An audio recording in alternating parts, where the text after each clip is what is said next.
Muri irya misi umwami Herode yumvise ibyabaye byose arazazanirwa, kuko bamwe bavuga bati ni Yohani Batisa yazutse akava mu bapfuye, abandi bati ni Eliya yiseruye, abandi nabo bati ni umuhanuzi muri bamwe ba kera yazutse.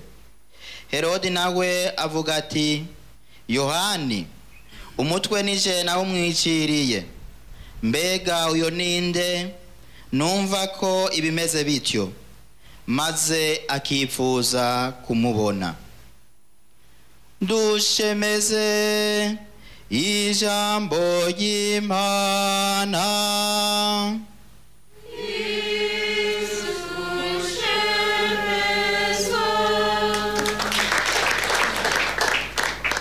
Bakristo bakunzi b'Imana, igihe twaronka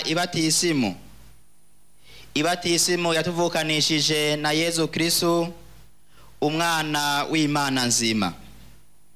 Tuba ibiremwa bishasha, twiyambika Kristo, maze tugira umuryango umwe, tuba abami, abasaseredoti n'abahanuzi. Tukamenya neza rero yuko muri Ekleziya uyu munsi wa kane ari umunsi wo gusabira itogwa. Tugasabira abasaseredoti, tugasabira abihebeye Imana, abafurera n'ababikira, tugasabira abo bose bari muri iyo nzira yo kwitegurira iryo banga, kugira ngo igisabisho cacu tugihereze Imana. Turahurira muri no kibanza ceranda, ubwa mbere ngo tuyagirwe ijambo ry'Umukama, ariko kandi turizirikane maze aturonse imfungurwa yiwe muri rya sakramento ryo kumwakira, kugira ngo wenyene aturonse ubuzima. Uwo mwitwarariko rero uko tworonka aho dukoranira ni naho twumvise mu gisomwa ca mbere. Dufatiye kuri iyo batisimu twarose, yatugize abami, abasaseredoti n'abahanuzi. Twese turafise ubwo butumwa bwo kwama turondera yuko ingoro y'Imana yokubakwa, igasukurwa, ikaba ikibanza ceranda duhuriramwo kugira ngo dushimire iyo Mana. Iri jambo agiye yararyakiriye, aribwiwe n'Umukama, araheza ararishikiriza igihugu c'Imana, akagira umwitwarariko w'uko ingoro y'Imana yokubakwa, aravye inzu abana b'abantu babamwo. Agaheza rero agashikiriza ijambo atarikuye ku gushaka kwiwe, mugabo arikuye ku Mukama, we amubwira ikibereye n'ico yorangura.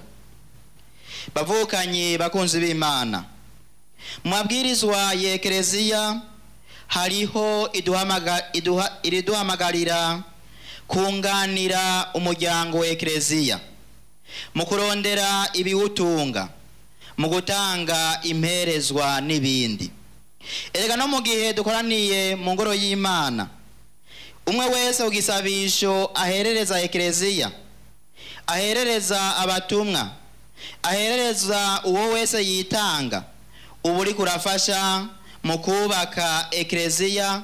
Kwigisabisho cacu kirashobora kuduhindura, kigahindura n'uwo wese tugwiherereje, ko twese twama dukeneye imfashanyo y'ico gisabisho. Tuje rero mu ngoro y'Imana turaza twisabira, ariko kandi tutibagiye na bene wacu.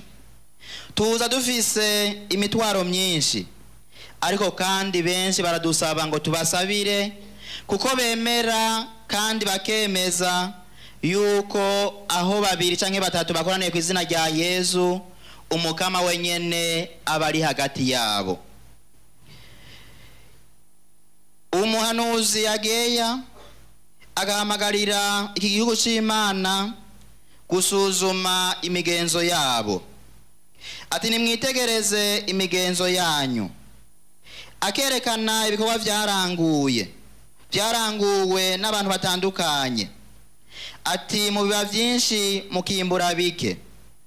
Ukurya murarya ariko ntimushira inzara. Ukunywa muranywa ariko ntimushira inyota. Ukwambara murambara ariko ntimushira imbeho. No guca amahera umukozi araca amahera ariko ayashira mu mfuko utobotse.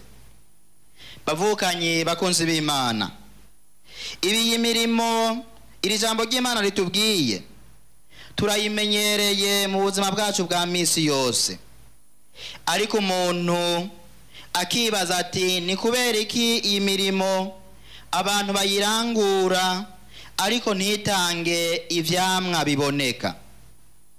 Yesu ati iki ninahaza data nuko mwokwama icamwa gihoraho kandi mukama vyinshi. Hanyuma Pawulo mweranda kandi ariko arandikira abakristo b'i Korinti akababwira ati ico mukora cyose ni mugikore kw'izina ry'umukama. Imigambi yacu ntaco yoba imaze mu gihe idashingiye ku Mana, mu gihe itubakiye ku Mana. Urangura imigambi yiwe atagishije inama Imana asa na wa wundi yakira ijambo ntarizigame, agaheza akubaka ku musenyi, agahura n'ibihuhusi, imvura ikagwa, imiyaga ikaza, ya nzu igasiduka. Ariko urangura imigambi yayiragije umukama akayirangurira mu Mana asa na wa muntu w'inkerebutsi yumvise ijambo ry'Imana akarizigama, ya miyaga ikaza, imvura ikagwa, ariko ya nzu ntisenyuke kuko yubakiye ku rutare. None kugira ngo tubeho turakeneye kurangura imigambi itandukanye kugira ngo turonke ingoga zo kumenyesha kandi inkuru nziza ya Yesu Kristo, ariko kandi no kurangura imirimo itandukanye.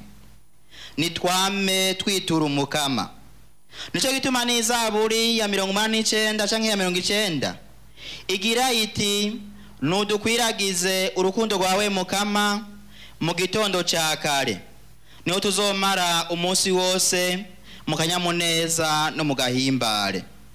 Birabereye rero yuko iyo tuvyutse twiragiza umukama tukamukengurukira tukamutura uwo munsi wose, kugira ngo iyo turangura byose birangukire mu Mana, bigire akamaro twebwe, vyongere bigire akamaro bene wacu. Petero mweranda ati umwe wese araronka ingabirano kugira ngo igirire akamaro mwene wabo. Dusabe umukama ngo yugurure amaso y'imitima yacu tubone ibitangaro y'amakora mu buzima bwacu, ni kwitiranye Yesu canke ngo tumuvuga ukutariko, ariko we nyene atwigishe twavyumvise muri no nkuru nziza. Herode yumvise ivyabaye ariko arazazanirwa, ariko abandi nabo babonye ibitangaro biko birakogwa bakavuga bati ni Yohani Batista yazutse akava mu bapfuye, abandi nabati ni Eliya yiseruye, abandi nabati ni umuhanuzi muri bamwe ba kera yazutse.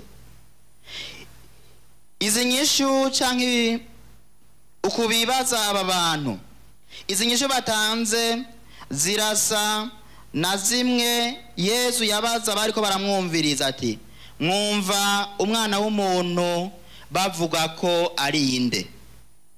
Kumenya ico abandi bavuga kuri Yesu utarinjira mu buzima bwawe ntibikwiye.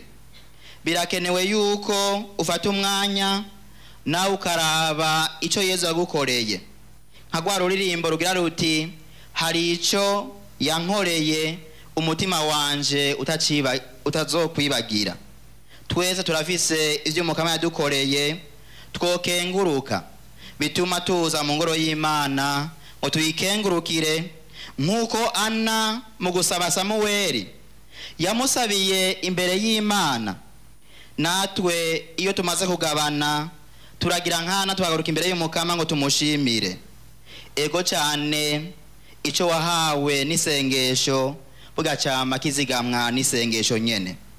Dushimire Imana tuyikengurukira ngo iyo Mana yamitugabira itaduharuriye yongere itwuhirire ngo tuninahaze Imana yaturemye abantu nabo baronke urukiza nitugire Kristo.